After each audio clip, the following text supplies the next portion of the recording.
Le Festival Handiclap, c'est le premier festival de court-métrage en Vaucluse. Donc l'idée, c'était de montrer des situations de maintien d'emploi, donc réussies, sur la région PACA, particulièrement sur le Vaucluse, mais de faire en fait témoigner des personnes, des travailleurs handicapés, sur des situations qui sont réelles. Voilà, donc ce qu'on vous raconte aujourd'hui, c'est leur histoire. Donc Handiclap s'inscrit dans le cadre d'un partenariat fort que l'on a sur le Vaucluse avec les partenaires de terrain. Donc à savoir les 3 services de santé au travail de Vaucluse, donc la IST 84, le GMSI 84, le SAD Durance-Luberon qui sont membres du réseau Présence, un réseau régional, mais également la Directe, le SAMET 84, Cap Emploi, et également bien entendu la Directe, et la CARSAT et la MSA. Donc Handiclap est donc le premier festival de court-métrage en Vaucluse. Il a été organisé dans le cadre de la 20e édition de la Semaine européenne pour l'emploi des personnes handicapées.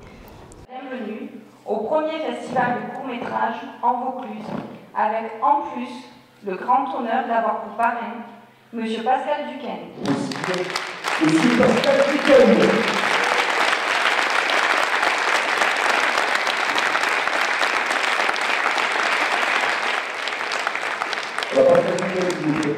Alors le service social de la CARSAT Sud-Est, qui est un service social spécialisé en santé, a plusieurs missions, dont une très importante qui est liée donc à la prévention de la désinsertion professionnelle.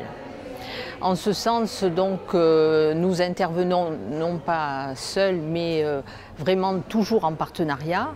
Et sur le département de Vaucluse, ce partenariat a toujours très bien fonctionné. Donc là, cette année, nous avons décidé de sortir un peu des sentiers battus et de créer cet événement, ce festival de court-métrage.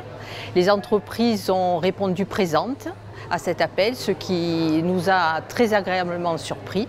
Le service social s'est grandement impliqué dans l'organisation de cet événement, que nous souhaitons vraiment réussi. Tout a été mis en œuvre avec nos partenaires pour que ce jour soit vraiment à la hauteur de l'implication de tous. Nous sommes présents dans ce comité départemental du Vaucluse de la prévention de la désinsertion professionnelle depuis plusieurs années. Donc nous travaillons avec nos partenaires, les services de santé, bien évidemment, la CPAM, le SAMET, les AGFIP. Donc tout naturellement, la CARSAT s'est associée à ce projet au travers de la réalisation de 3 courts-métrages dans des entreprises de la région, un atelier de repassage, une cuisine centrale, une brasserie-restaurant, de façon à mettre en évidence les bonnes pratiques en matière d'intégration des salariés handicapés, mais également de prise en amont des mesures de prévention nécessaires pour éviter les situations de travail pouvant conduire à des accidents du travail ou des maladies professionnelles.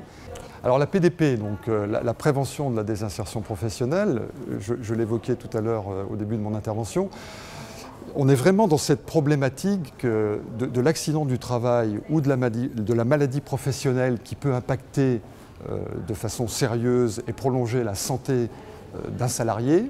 Donc il est nécessaire de mettre tout en œuvre au niveau des partenaires, et là c'est véritablement un travail en partenariat qui permet de traiter les situations individuelles, bien évidemment avec l'entreprise, mais avec tous les acteurs de la prévention, pour mettre tout en œuvre pour que le salarié puisse le plus rapidement possible se retrouver en situation de reprendre son poste dans l'entreprise, de reprendre éventuellement un autre poste dans l'entreprise, voire même de reprendre un poste dans une autre entreprise.